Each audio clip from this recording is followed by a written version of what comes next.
So this is a demonstration for my video game. So as you can see, it starts up in its title screen. If the player press start, then it puts them in the game.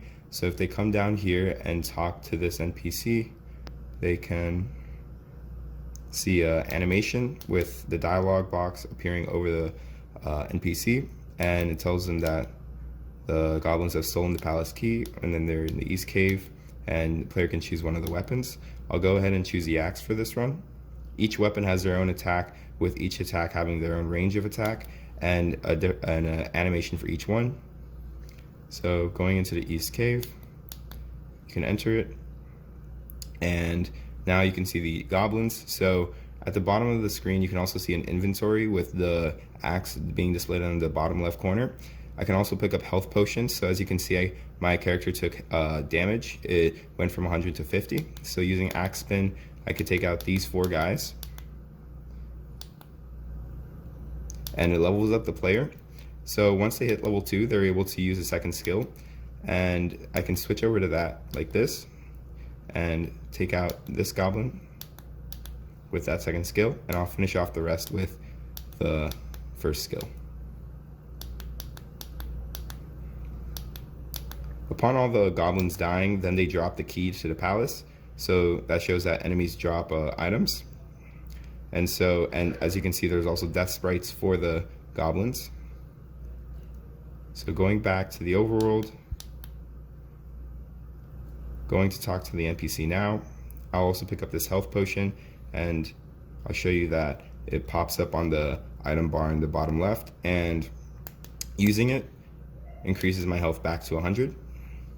So now I can talk to the NPC here, and he tells me that the palace has been overtaken by a dragon, and he'll just stay here where it's safe. So moving over to the palace, and also the player has a different speeds. So as you can see, he's moving at 2 times the speed if I tilt it to a greater degree. So moving into the palace, there's a dragon sprite, so that's the second enemy of the game, and I'll use axe chop to take him out. And as you can see, he also damages my player.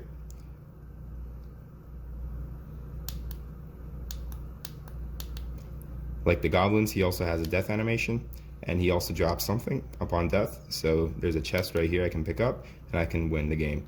And then I could press start.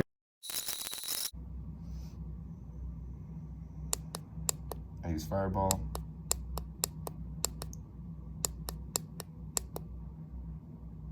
And then I can use fireball again to kill these guys.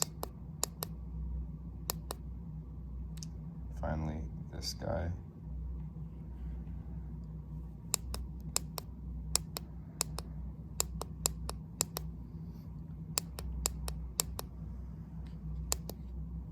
And then I unlock the second skill. So I switch to it, and then I'll use it. So Requiem, and it kills that guy.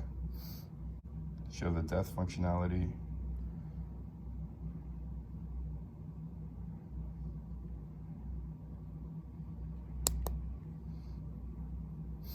There are 3 lives given to the player.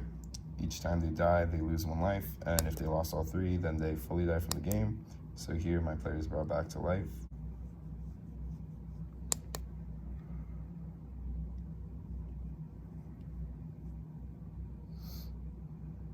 There's a game over screen.